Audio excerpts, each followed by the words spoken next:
Bismillahirrahmanirrahim. Assalamualaikum warahmatullahi wabarakatuh. Salam sejahtera, selamat pagi. Baiklah, hari ini kita akan sambung semula perbincangan berkenaan dengan bab 1. Masih lagi dalam bab 1, iaitu daya dan gerakan 2. Hari ini kita sambung dengan 1.3, keseimbangan daya. Kita tengok dulu definisi apakah dimaksudkan dengan keseimbangan daya. Suatu objek dikatakan berada dalam keseimbangan daya apabila daya-daya yang bertindak ke atasnya menghasilkan daya paduan sifar. Daya paduan sifar. Apakah dimasukkan daya paduan sifar? Kalau kita tengok info celik sini, F sama dengan MA. Di mana A sama dengan kosong, jadi daya pun sama dengan kosong. Jadi ada dua keadaan di mana A sama dengan kosong, sama ada objek itu bergerak dengan laju yang seragam. Dan satu lagi, sudah pastinya objek berkenaan berada dalam keadaan pegun. Itu sudah pasti. Baik. Sebagai contoh diberikan di sini iaitu pasu ini yang diletakkan di atas meja. Ada dua komponen daya yang bertindak ke atas pasu ini, iaitu daya tindak balas normal dan berat pasu, iaitu W. Pasu ini memang berada dalam keadaan pegun. Maksudnya berat sama dengan daya tindak balas normal. Pasu di atas meja. B. Lampu yang digantung dengan dua tali. Yang ini ada sedikit pertambahan daya yang bertindak ke atas objek tersebut dibandingkan dengan kes pasu yang berada di sebelah sini. Ini hanya ada dua daya, tetapi untuk kes lampu ini dia ada tiga daya yang bertindak ke atasnya. Yang pertama sekali, semestinya berat yang memang dimiliki oleh lampu ini. Yang kedua adalah tegangan tali T5 yang mengikat lampu ini dengan penyangkut di sini. Dan satu lagi daya yang mengufuk, P sama dengan 3 Newton yang mengarah ke kanan. Pun kita ambil P sebagai tegangan tali. Baik, apabila kita wakilkan tiga komponen daya ini menggunakan gambar rajah segitiga daya, kita akan menghasilkan satu bentuk segitiga yang begini, dan pastinya ada satu sudut tegak yang terhasil daripada dua daya yang sudah kita gabungkan menggunakan kaedah segitiga daya. Jadi W ini walaupun dia ke bawah, maksudnya W ini kita boleh letakkan di atas sini. Kita boleh buat W di sini. Ini adalah W. Manakala P ke sini. Ini adalah P. P. Seterusnya kita lihat contoh masalah dan juga penyelesaian yang melibatkan keseimbangan daya. Kita tengok soalan contoh nombor 1. Rajah 1.26 menunjukkan sebuah lampu yang bergantung dengan dua utas tali. Tegangan tali T 8 Newton. Di sini 8 Newton. Manakala dan tali itu mencondong pada sudut 60 darjah. 60 darjah yang ini. Seperti ditunjukkan dalam gambar rajah. Hitung magnitud tegangan tali P yang ini. Dan berat lampu W. Penyelesaiannya. Kaedah yang pertama. Ini kaedah yang mana satu ni? Ini adalah segi 4 selari. Okey. Tegangan tali T boleh dileraikan kepada komponen mengufuk TX. Sebab gerakan dia ataupun arah daya ini ke kanan. Begini. Ini. Ke kanan. Okey. Dan komponen tegak TY yang ini. Seperti ditunjukkan dalam rajah 1.27. Yang ini. TY ini. TY, jadi kamu kena buat satu garis begini ke atas. Ini adalah TY. Ini TY. Dan satu lagi garisan di sini. Okey, ini adalah ini TX. Okey, TX. Okey. Baik, apabila kita wakilkan daya-daya TY dan TX ini menggunakan gambar rajah, kita akan menghasilkan untuk TX akan menghasilkan TX daya pada X ini, iaitu yang yang dihasilkan oleh P ini TX 8 cos theta. 8 cos theta. Manakala TY menghasilkan 8 sin 60. Yang ini TX 8 cos 60. Yang ini TY 8 sin 60. Sebelum ini pun sudah saya terangkan, sekiranya sudut yang dibagi ini relatif dengan paksi X, maksudnya TX itulah yang cos. Kalau di sini sudut yang dibagi relatif dengan TY, maksudnya TY itulah cos. Mudah saja nak faham, mudah saja nak kita tentukan nak gunakan sin ataupun gunakan cos. Baik, yang A ni tegangan tali, hitung tegangan tali P. Daya paduan mengufuk, daya paduan mengufuk kosong. Mengufuk maksudnya pergerakan ke kiri, mengufuk ke kiri dan ke kanan adalah sama. Maksudnya P ini sama dengan TX. Kalau TX ini 8 cos 60, maksudnya P ini pun 8 cos 60 juga. Jadi apabila kita kira, kita akan dapat TX ini sama dengan 4 Newton. Maksudnya kita ambil pada paksi X dan paksi X dan paksi Y. Seterusnya untuk berat lampu. Berat lampu arah dia ke mana?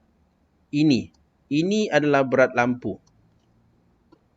Berat lampu dia relatif dengan ataupun dia merujuk kepada paksi Y. Kita tidak boleh ambil paksi yang di sini. Sebab sini, di sini dia berada di tengah-tengah antara X dan Y. Jadi kita kena ambil salah satu. Dalam kes ini, berat ini relatif ataupun selari dengan paksi Y. Selari dengan paksi Y. Jadi apabila kita buat pengiraan, maksudnya W, jadi W sama dengan TY 8 sin 60.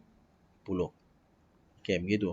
Jadi kita akan dapat 6.93 Newton. Ini adalah kaedah segi 4 selari. Untuk kaedah yang kedua, ini panjang sikit langkah dia. Yang ini menggunakan skala.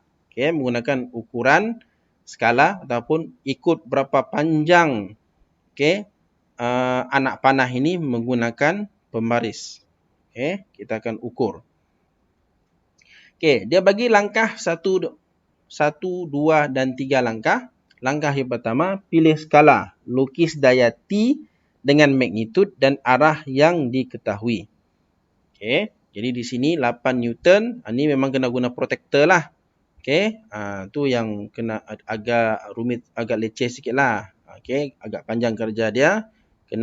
Dia perlu dilukis. Memang kena ikut pada sudut yang betul-betul tepat. Kalau tak, panjang anak panah ini, tidak akan menghasilkan jawapan yang betul. Okey, langkah yang kedua. Lukiskan garis menegak ke bawah untuk mewakili garis mengufuk. Okey. Lukiskan garis menegak ke bawah yang mewakili W dan garis mengufuk ke kanan yang mewakili P untuk menentukan satu segitiga. Okey, W ini ke bawah, kita ikut yang ini tadi. Okey, W ini ke bawah. Sebenarnya W ini kita boleh bawa pergi atas. Okey. W ini kita boleh pindahkan ke atas sebenarnya. Okey, pindahkan ke sini pun boleh kita buat W. Ni nak panah ke bawah, ini pun boleh jadi W. Yang ini pun boleh jadi W. Okey, kalau kamu tak suka, kamu letak sini pun boleh jadi W. Okey, di sebelah sini pun boleh. Okey. Yang penting W ini 1, W2, W3 ini sama selari dengan W yang di bawah ini. Okey, mesti selari. Okey. Kalau dia menghasilkan sudut, maksudnya W yang 1, 2, 3 ini juga akan menghasilkan sudut juga. Okey. Tapi dalam kes ini berat, dia tidak ada menghasilkan sudut selain daripada 90 darjah lah. Okey, seterusnya apabila kamu sudah buat ini, W ini ke bawah dan juga P ini ke kanan, akan menghasilkan satu segitiga yang bersudut 90. Okey, yang ini sudut 90 darjah. Okey, ini 90 darjah. Okey, 90 darjah. Okey. Jadi selepas itu, lepas kita gunakan skala 1 cm sama dengan 2 Newton. Kalau ini 8 Newton, maksudnya 4 cm lah ini. Okey. Kalau yang ini ke bawah ini, kita tidak tahu. Okey, kita gariskan saja. Okey, dan kita buat begini.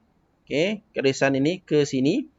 Okey, menghasilkan 90 darjah, kita akan dapat W dan kita juga dapat P. Ambil pembaris, ukurlah ini berapa. Okey. Kalau di sini W dia 3.5 cm. Okey. Atas kertas, tapi 3.2 cm ini kena didarab dengan 2 Newton. Jadi W ini adalah 7 Newton. Sama halnya juga dengan P. Ambil pembaris, ukur daripada hujung sini sampai hujung sini, kamu akan dapat 2 cm. Jadi 2 cm ini didarabkan dengan 2 Newton. Dapatlah 4 Newton. Ini kaedah ini agak panjang sedikit. Sebenarnya tidaklah panjang. Cuma dia banyak alat lah nak diguna. Okay, kalau saya lebih selesa menggunakan kaedah yang pertama. Ikut kamulah. Kaedah mana satu yang kamu nak guna dan lebih selesa. Okey, kita tengok contoh yang kedua pula. Contoh 2. Rajah 1.28 menunjukkan sebuah kotak dengan berat 50 Newton dalam keadaan pegun di atas satah condong. Lukis gambar rajah jasad bagi kotak itu dengan menunjukkan berat kotak W, tindak balas nomor R dan geseran FR. Itu soalan A. Okey. Soalan B. Dengan melukis segitiga daya berskala. Ini dia sudah bagi ketetapan. Okey, kamu kena ikut arahan dia. Kalau dia kata berskala, berskalalah. Kalau dia kata gunakan kaedah segi 4 selari ataupun lain daya, kamu ikutlah arahan dia. Tapi dalam kes ini, kamu kena ikut apa arahan yang dia bagi. Iaitu 3 daya berskala menentukan magnitud tindak balas nomor R dan daya geseran FR. Itu soalan B. Seterusnya kita tengok soalan C. Dengan meleraikan berat kotak W kepada komponen yang selari dengan permukaan satah condong dan komponen yang serenjang dengan permukaan satah condong, tentukan magnitud tindak balas nomor R dan daya geseran FR. Saya harap boleh faham apa kehendak soalan ini. Kalau tidak faham, kena baca berkali-kali dan tengok dan rujuk kepada gambar rajah 1.28. Kita pergi terus kepada penyelesaian. Untuk soalan A, dia minta lukis gambar rajah jasad bebas. Okey, jasad bebas bagi kotak itu dengan menunjukkan berat W. Saya fikir ini sudah kamu faham sebelum ini, iaitu untuk leraian daya, di mana W itu sentiasa 90 darjah dengan permukaan yang rata. Yang ini. Permukaan 90 darjah yang ini. Bukan permukaan yang berada di sini. Okay, permukaan condong ini bukan. Maksudnya W ini sentiasa 90 darjah dengan permukaan yang rata ini. Ataupun serenjang dengan permukaan yang rata. Ini rata juga tapi dia condong. Yang ini rata maksudnya ini 90 darjah. Okay. Okay. Jadi FR ini sentiasa berserenjang dengan permukaan objek itu berada. Yang ini lain sikit. Ini mesti 90 darjah dengan tapak di mana objek itu diletakkan. Okay. FR ini selari dengan permukaan condong. Okay, FR. Selari dengan permukaan condong tetapi arah dia menentang arah pergerakan. Kalau arah pergerakan dia ke kanan, maksudnya FR itu adalah dipanggil sebagai daya friction ataupun daya rintangan. Okay. FR itu bertentanganlah arah dia. Nama pun daya rintangan. Memanglah dia akan menghasilkan satu daya yang menentang arah pergerakan objek itu. Okay, untuk B. Okay, yang ni langkah-langkah ni sudah kita tengok lagi tadi. Okay, sama juga. Okay, dengan menggunakan segitiga daya berskala. Okay, sama sahaja. Okay, sama sahaja. Okay. Tapi kamu sudah nampak berapakah banyak daya yang terlibat dalam kes ini. Daya yang pertama iaitu berat. Daya yang kedua adalah normal. Daya yang ketiga adalah daya geseran. FR. Kita tengok langkah 1.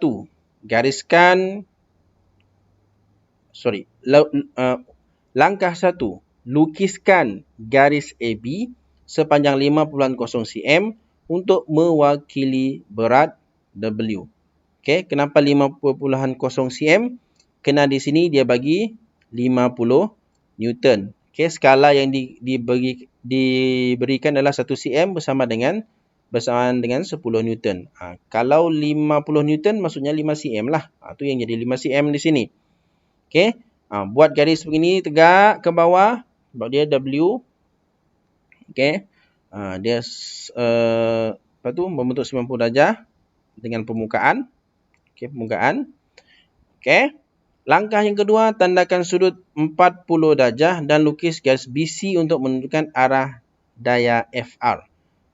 Baik, daya FR yang ini 40 darjah. Okay. Di sinilah 40 darjah. Yang di sini. Kalau kita tarik begini, garisan begini, jadi ini adalah 40 darjah. Okay. Okay. Langkah 3, tandakan sudut 40 darjah dan lukis garis AD untuk mewakili daya R. Okey, daya R. Okey, yang ini kena betul lah 40 darjah, ambil protektor, kena ukur lah. Lepas tu kamu sambungkan C ke A ni. BC sudah dapat FR pada sudut 40 darjah. Manakala DA, kamu kena sambung pada hujung sini. Pastikan ini sudut BDA ini adalah 90 darjah. Okey, kamu akan dapat segitiga. Okey, langkah 4 ini lengkapkan segitiga daya ABD dengan arah daya. Okey, jadi ambil pembaris, ukur macam tadi. Langkah 5, ukur panjang BD. Langkah 6, ukur panjang AD. Okey, BD kita ukur dapat 3.2 cm, kita darab dengan 10, kita dapat 32 Newton.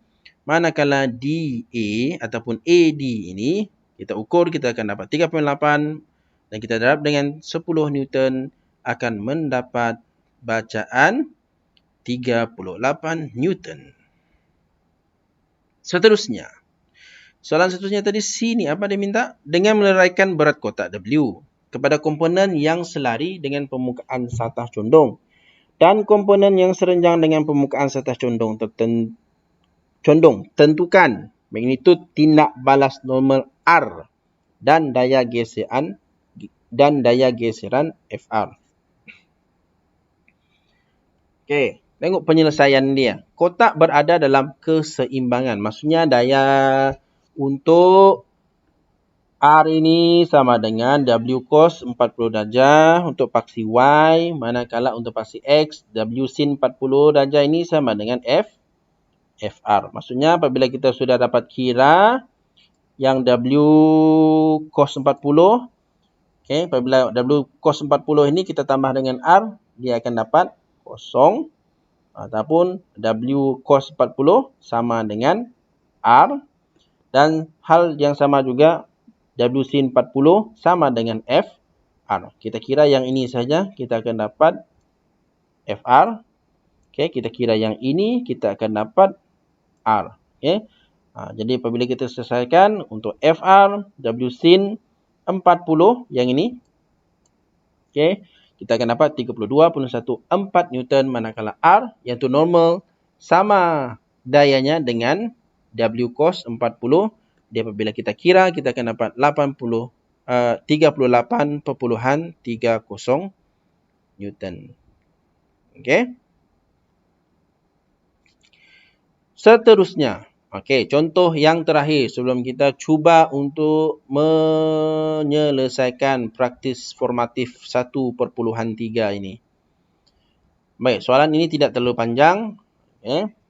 Rajah 1.30 menunjukkan sebuah poster digantung pada dinding. Makmal dengan tali dan paku. Berat poster W ialah 12 Newton.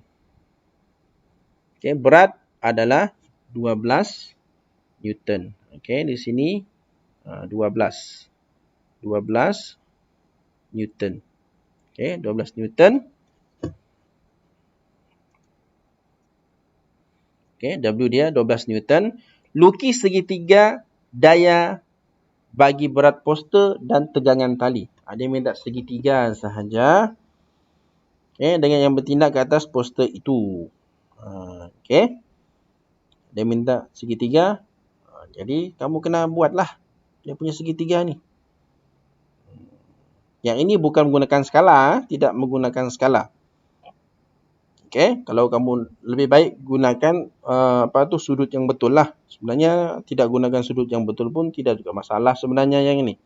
Sebab dia tidak menggunakan kaedah segitiga, segitiga berskala tadi itu.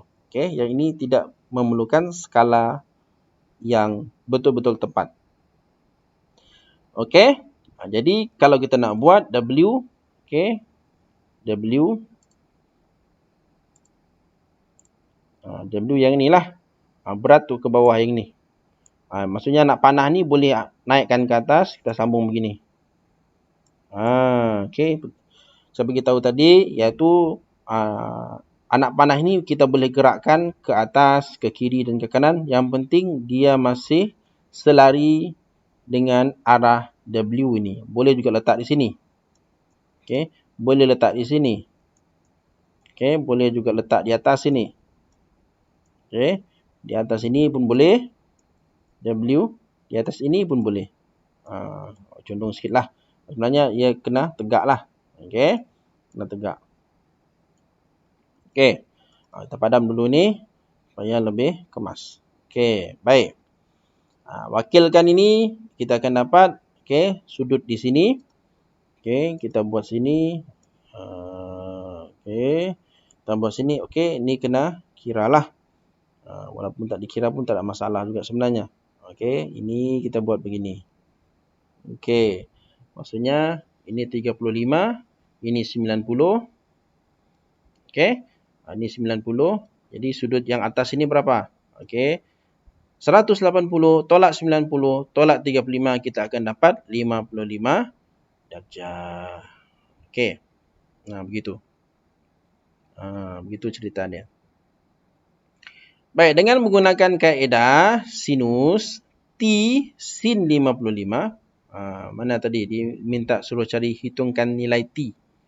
Tak apa. Yang ini kita buat dulu sebelum kita selesaikan yang B. Tandakan dulu ni W ni. Ni weight dia. Yang ini. Sudut yang 55 tu yang di sini. Okey, 70 ini, sebab ini 35 tambah 35. Tu yang jadi 70. Okey. Baik.